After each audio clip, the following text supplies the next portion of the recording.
Hi, I'm Mac McCarthy and I help people with their breakups. And right now, today, this is a follow up video from the video I just did about friends and breakup advice, but I want to discuss confirmation bias. Confirmation bias. And look this up on on your own search on Google, but I just pulled up the dictionary interpretation or definition.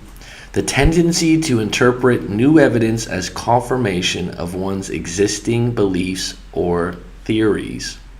So, whatever you believe is absolutely true. You're going to find a way to make it true. You're not, once you get that in your subconscious mind, like, I know she's cheating, then every time she gets a text, you're going to believe that she's cheating and she's talking to another guy. That's an example of it. So I'm going to give an example of my own life and my own breakup. And I'm looking back on this, and it was an example of confirmation bias because I don't know the truth, but I felt so strongly that I knew it. And that's dangerous. When you think you know something, but you don't really have evidence, you're just assuming it to confirm what you believe. Because our subconscious wants to be right.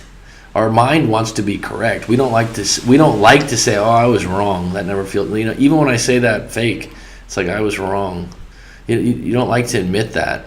So whatever you have on deck. So when I broke up with my ex 10 years ago, that was my most painful breakup that I've had, and probably the reason why I became a breakup coach later on and realized how much pain people go through in a bad breakup, and did a ton of studying on the topic and research and reading and got to the place I am now.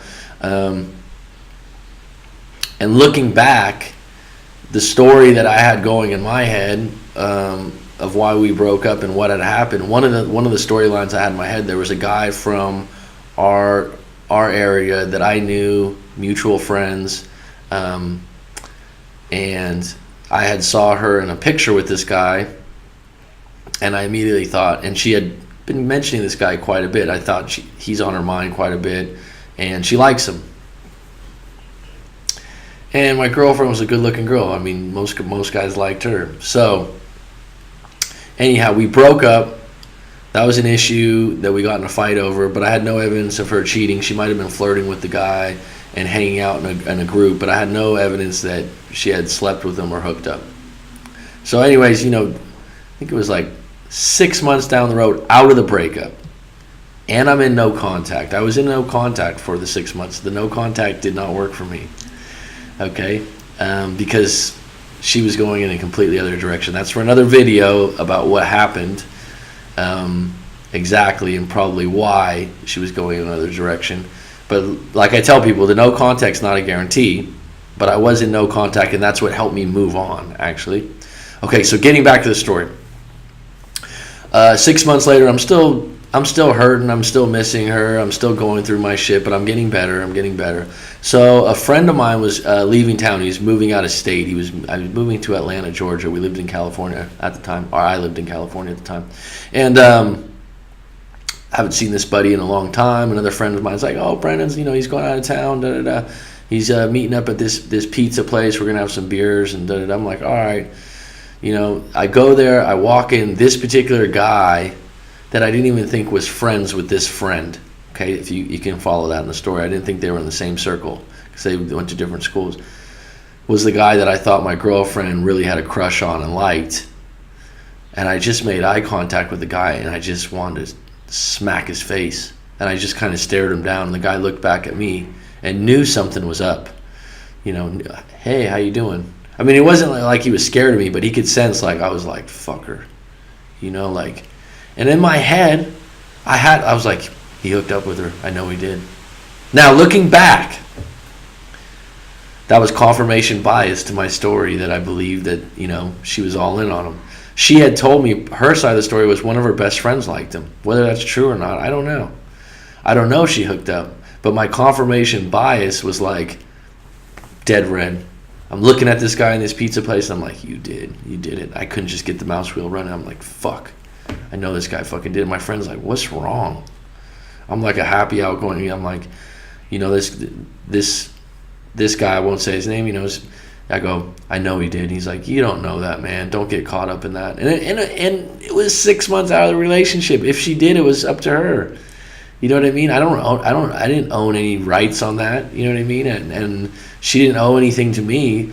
But my confirmation bias was so fucking strong on that story that I was like looking through this guy going, yep, he did it. And that's why you need to write your story out and send it over to me, because you have a story that you're telling yourself that you think is so fucking true because you wrote it and it's your side, that you have this confirmation bias where you go, yeah, and then she did this. That's why this.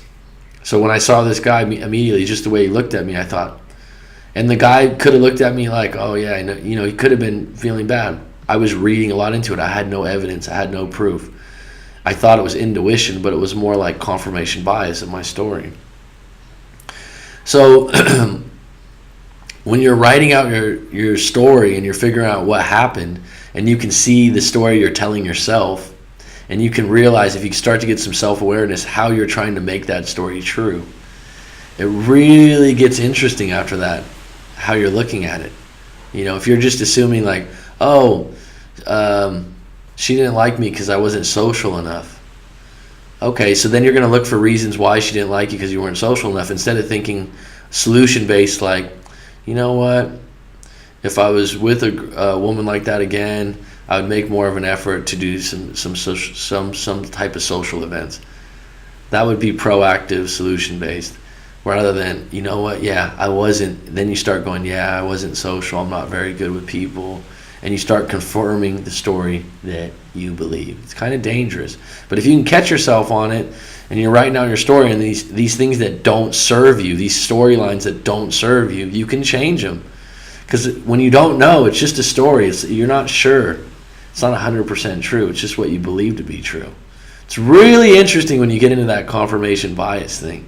It's really interesting. Like, have you ever had a friend that was a consummate liar? And what I mean, but harmless? I mean, there was a guy I went to school with, he lied all the time, but he was harmless. Like, he wouldn't hurt you. He was cool, he was funny, but he just lied about these off-the-wall type things. And I think at one point the guy got a job out of high school working as a parking cop. I'm not judging him for it. That's cool, you know, whatever. It's kind of a kickback job. We run into him. He's like, yeah, I'm just doing that right now. Right now I'm in SWAT school for the SWAT team. Dead serious, deadpan. I'm in SWAT. I'm trying to be on the SWAT team. I just saw you. Weren't you a parking cop, like a meter cop? Oh, yeah, I'm just doing that right now for the month while I'm in training. I mean, dead serious. It's like, you don't go from parking police to the fucking SWAT team. I don't know much about the ranks of police in a city, but come on, man. You know, and he would say it with a straight face. And the funny thing is, he believed it the way he said it. He believed it. I mean, the way he went on with the story. And if you question him on it, he'd be like, what? And you get to a point, you're just around someone like that, you're like, all right, man, just, this guy's just, that's just how he is, whatever. Like I said, it's not going to hurt me or anything. But people are convinced by their own story. That's why it's important to write your story out and have someone like myself read it. Okay? So please visit writemac.com. My site's going to be down for 2 or 3 days, but it'll be back up pretty soon. Send me your story and tell me what you're going through or what happened in your breakup. Even if you just have a little bit of issues, because right now I'm doing it for free. I won't be doing it for free probably forever. But it's a good opportunity. I'll make a video out of this. I've gotten some really good feedback from people that have taken me up on that offer and sent me their story, and I've even followed up. Then if you wanted me to do a follow-up email, it'd be $35. We can get a little bit more into your story. I'd ask you some questions to answer, and we can go from there. And what I'm saying about that, like, some of these comments I'm getting, the real small questions, which are cool. I'm happy to read those and answer those. But until we get into the story you're telling yourself, you're not really going to heal from a lot of that stuff. I think you're not going to kind of get on the path up and over the hill, right? Until you know where you're kind of cheating or lying to yourself. Okay? I hope that helps you. See ya.